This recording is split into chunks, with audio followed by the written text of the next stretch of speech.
What is going on, guys? You're watching JayzTwoCents, and you guys have really been requesting of me lately to do some commentary style computer talk, like my AMD versus Nvidia and my AMD versus Intel videos, and I've decided to go ahead and do that. Maybe this is what it takes to get me playing some games again. And once again, we are playing Battlefield 3, simply because I just do not approve of Call of Duty. I hate Call of Duty. I can't do Call of Duty.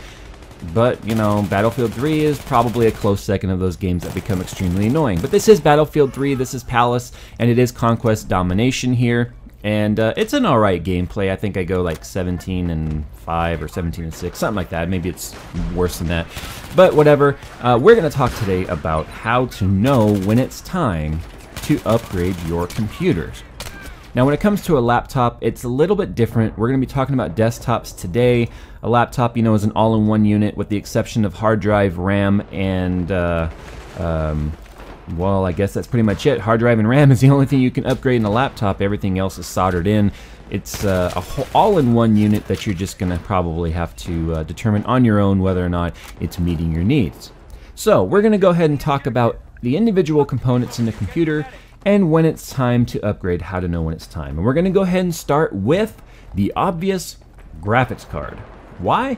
Because most of you guys, like me, like to consider yourself gamers. The graphics card is usually one of the single most expensive components inside of your computer, with the exception of probably the entire computer itself. And it's the #1 most influential factor in a computer when it comes to gaming performance. Now, all day long, every single day, day in and day out, tons and tons of comments and messages asking, this graphics card or this graphics card? Should I upgrade my graphics card? Is my graphics card good enough?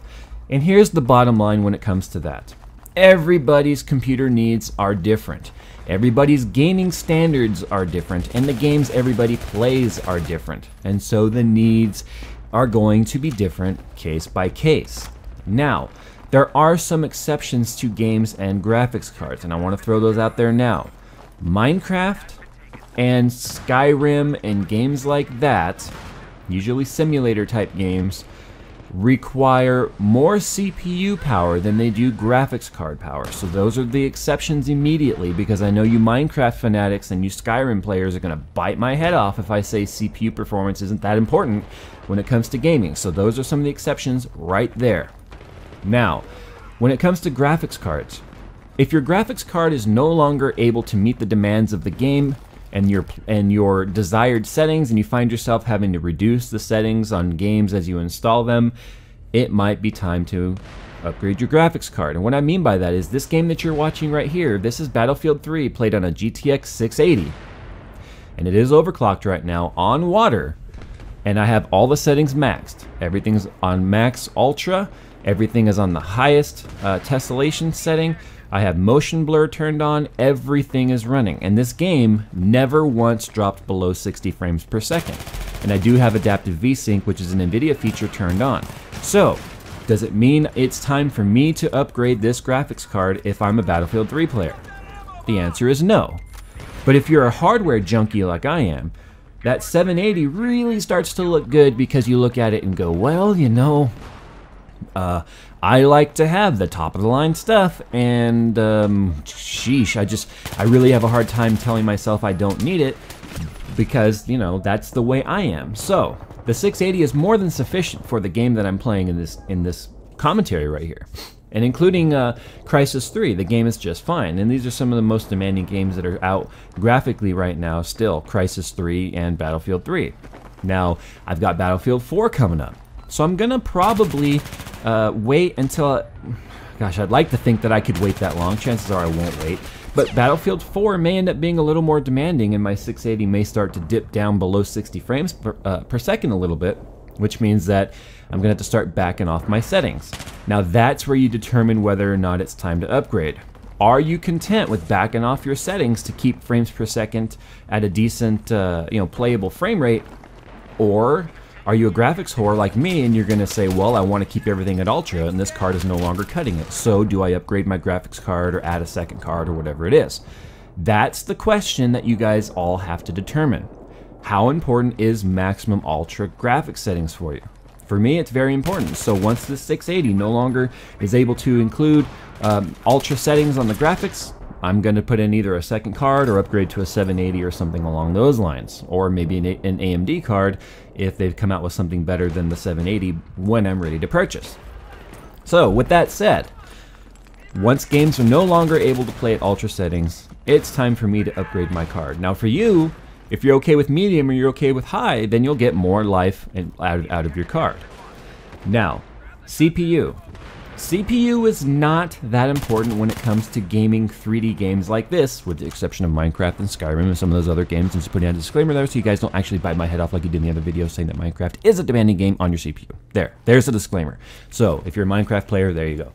If you're a Minecraft player, you're going to want to have a more powerful CPU because it's very CPU dependent game, because there's a lot of algorithms and there's a lot of coding in there that demand high CPUs. So if you've got yourself a slow quad core and it's just not cutting it, it's probably time to upgrade your CPU. If your game is no longer to play at a frame rate that's important to you, then like Minecraft or Skyrim, I think Skyrim is very heavy on memory also, then it may be time to consider upgrading those.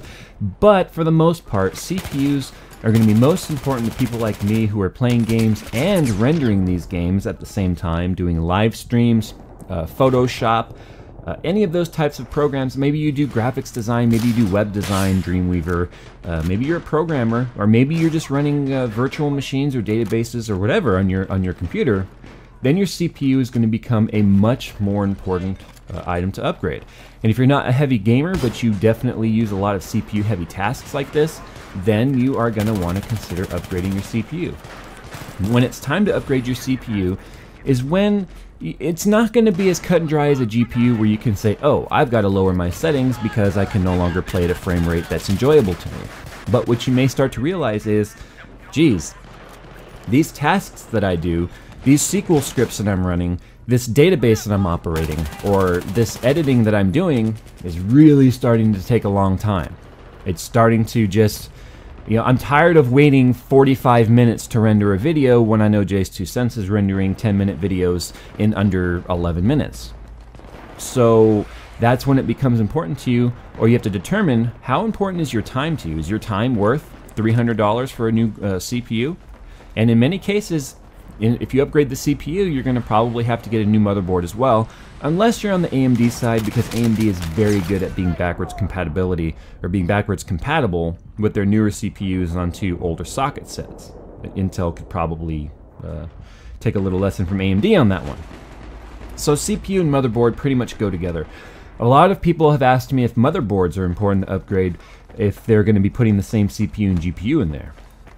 Pretty much no, especially when it comes to the Intel side, because motherboards really, they do what they do. I mean, I don't know how else to explain it. Unless you're going to be looking at doing a lot of overclocking, most of the features on a motherboard people never touch. They plug in their CPU, they plug in their graphics card, and they just turn it on and off they go. But if you're going to be doing multiple graphics cards, 2-way SLI, 3-way SLI, and if you're considering doing 4-way SLI, chances are you're not watching this video because you're already going to be some sort of an enthusiast on your own. Motherboards are really just, unless you got to get 3 terabyte drive compatibility or you're doing some sort of RAID, then your motherboard is going to be one of the lower things to consider when it comes to upgrading. You're never going to upgrade just your motherboard. Usually you'll do it as a package, so we'll just throw that out there. When it comes to RAM, RAM sort of falls into the same category as CPU. You can determine it's time to upgrade your RAM if your rendering is starting to become very laggy, and what I mean by that is your CPU usage is not being maxed out. You're seeing that your CPU is, instead of at 100% utilization when rendering a video or doing some sort of video encoding, or you're doing DVD, copying or converting or whatever, you're doing file conversions, and you see your CPU is sitting at about 65, 75%, and it fluctuates up and down. Usually what that means is there's a bottleneck somewhere. And in most cases that bottleneck is going to be either 1, the memory, or 2, your hard drive. Sometimes your hard drive can't copy the data as fast as it's being sent, so it says, hey, CPU, slow down there. Whoa, slow your roll. I can't write fast enough. Sometimes the memory is saying, whoa, dude, hold on, I've got everything, I'm sending all the information as fast as I can, you're just gonna have to chill a minute.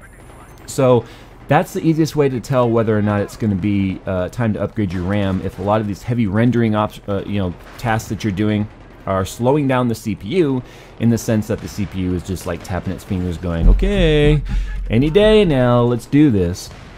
Which now brings us down to hard drives. Hard drive is probably one of the most immediate ways to see performance increase, especially inside Windows and game loading time. Hard drives versus solid state drives are just night and day. Check out my solid state video if you haven't seen it already. When you put in a solid state drive, you cut the read time, or you increase the read time usually 4 or 5 times, and you at least double the write speed depending on which SSD you go with. And they're only getting cheaper. I definitely recommend an SSD if you haven't already. If you're still running a hard drive, it's time to upgrade to an SSD regardless of what drive you've got. But guys, I hope you've enjoyed this Battlefield 3 commentary. I know 11 minutes is a long video and there's a lot of information to try and get out in 11 minutes. So put your questions down in the comments. As always, we've got an awesome community here on JayzTwoCents channel. A lot of you guys are helping each other out and I think that's great. I appreciate you guys watching my videos. If you've stumbled across my little corner of YouTube, hit that subscribe button. Check out my other videos. If you don't like it, feel free to unsubscribe, but check it out. I've got a lot of PC stuff up here, technology stuff. Got a whole variety of things that I do on this channel. Reviews, and look at this guy camping in the corner. Ah, there, bullet to the head, that's what he deserves. Alright guys, as always, I really appreciate you guys checking out my channel here. You guys have made YouTube a wonderful experience thus far, and let's see just how far we can take this little roller coaster ride here on JayzTwoCents. And until next time, I'll see you in my next video when I see you.